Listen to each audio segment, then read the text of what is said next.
ladies and gents, just coming on to do a little bit of crafting. I thought I'd share with you a project that I'm in the middle of doing. You'll have to excuse the mess, as I say, I'm in the middle of crafting. And I am making this for a friend, so I'm not quite sure when I'll put this project up. But I am making a banner. I've done some of the pennants already. There's one of them. Moonshot. So I'm just going to show you how you can make these really easily. Let me just zoom in so you can have a closer look. There you go. And it's just out of cardstock and, you know, a little bit of bits and bobs. And then when you've done your word that you want to spell, you just attach it all with ribbon at the back. I will say that I am always, when making banners, inspired by our lovely Dee. Well, it's T'other Dee, as we call her. And that is Black Craft Cats 13, because she sent quite a lot of us crafters in the UK that she knows beautiful banners with our names on.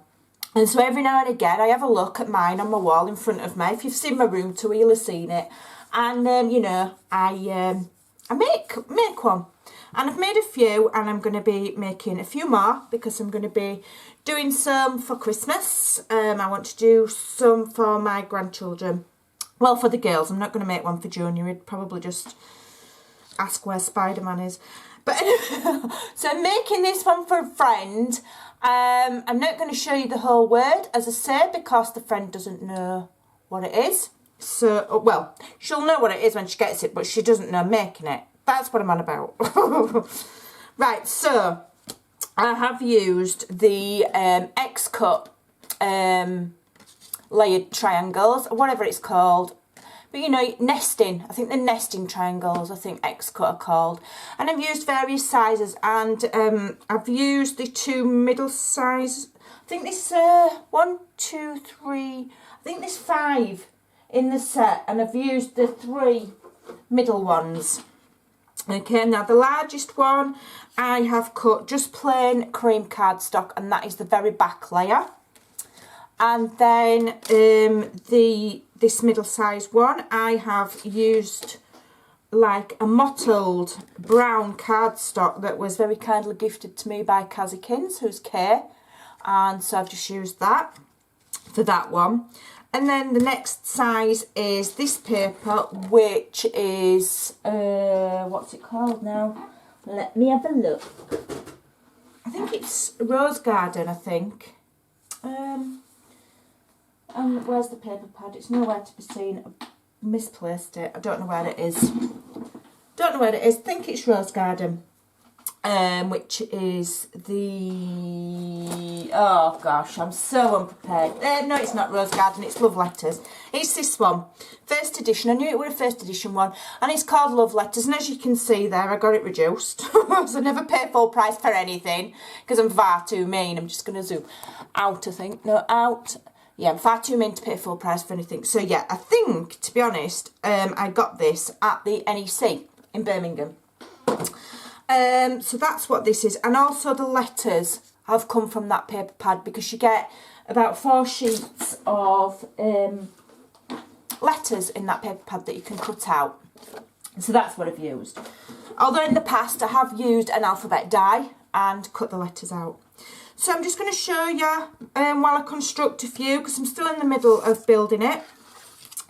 So, where am I? Right, so what I've started first of all is I got the letters, each letter I cut it out, and then I did layer it onto another cardstock, just to make it stand out a bit and to make it a bit more sturdy and whatever have you, okay? So I've layered them, and then I've put sticky pads on the back so that that can stand proud. Let me just zoom back out a little bit more so you can see what I'm doing. And then I am using Stick It glue stick, because I'm sick of using wet glue and it goes all over the place and leaves black smudges or makes my paper wrinkly. So at the moment I'm using a glue stick, which for this is fine. If you were making a 3D project or something, it probably wouldn't hold it. But I'm only layering up, you know, bits of paper and whatever. So I'm just going to layer up, and I have distressed the edges of everything with aged mahogany distress ink, Tim Holtz.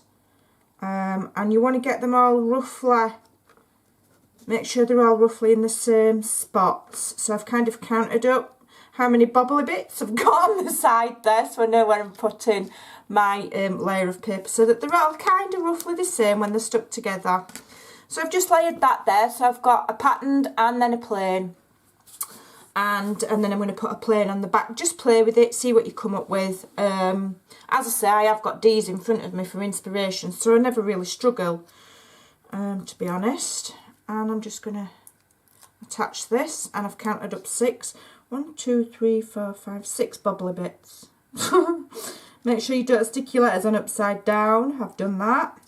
So that one, because it's on pop dot, well, not pop dots, foam tape, which is like this, it will, you know, just give it a bit of dimension so everything's not flat. So when I've done that, I'm then going to add it onto the larger cream cardstock, which I'm just going to quickly distress the edges. These are, once you've figured out which papers you're going to use, you can knock these up in no time. This is quite a long word that I'm having to do here. So, you know, pick some friends whose name is, I don't know, Joe, or you know, with a really short name. I remember my maiden name is quite long, okay? Not a lot of people know what it is, and I'm not at liberty to tell you about it because it's a horrible name and I don't like it. But it is quite long, and I always swore that when I got married, I would marry somebody with a shorter name, because I remember struggling when I was a child to learn how to write my surname, and because it's so long, whenever I'm filling out forms and stuff, it never fits, because, like, my name's got so many letters. And then, lo and behold, I married a Charlesworth, and it's actually 1 letter longer than my maiden name. So I married somebody that gave me an even longer name, but never mind, I'll let him off. Right, so I'm going to, I counted about 2 bobbles up, and the bobbles are the scallop bit at the side. That's what I'm talking about when I'm talking about bobbles. Just, you know, bear in mind where you're sticking them so that they're all roughly at the same kind of place. You know, so that when they're next to each other, you haven't got one stuck down here and one stuck up there. You know, just make a mental note of where it needs to be. Then I've got these lovely little flowers. They're from Hobbycraft. I had these gifted from Mummy Pat for Christmas. And, oh, that one's... Sometimes they don't always come off in a full flower, these. I've lost a couple of petals on some of them, so I'll have to be a bit more gentle with them. And I've just got this little crystal flower here. Do I need to zoom in a bit? I'm really rubbish at this camera, like. I am absolutely shocking, but you get the gist. And I'm just going to stick it at the bottom right hand corner of that letter, okay? And then just to finish it off, my glue gun on, yeah, I have got this beautiful trim. It's beautiful, I love it, love it, love it, love it, love it, love it. So I treat myself to some of this, and I'm just going to use just one of the little bows, trim the little edges off. You could use just a normal bow, you could tie it, you could put fancy lace on, you could put anything you want. Now I'm just going to stick this at the top just to finish off this little triangle, or as American ladies call them, pennants, I think they call them. We call them banners, or bunting. Just try and get that as centralised as I can. There we go, and that is it. And then what I'll do is, when I have spelt my word, obviously all of these, I'm not going to put any more out, or else you'll spell the word, will go together, and I'll string them with just ribbon, just attach ribbon around the back, and that will hang and look really, really pretty. An awesome quick project to do.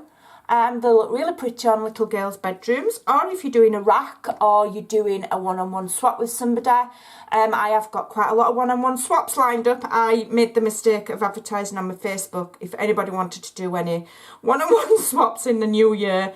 and I've now got about 3 to do every month between now and 2020. So there you go. So a lot of ladies will be getting these and I'll just keep churning them out. So, but that's a really quick make, and it's also good if you think about it carefully. You can use up scraps or use up paper pads that maybe aren't your favourite, and just plain cardstock. So give it a try and have some fun. Thanks for watching. Bye for now.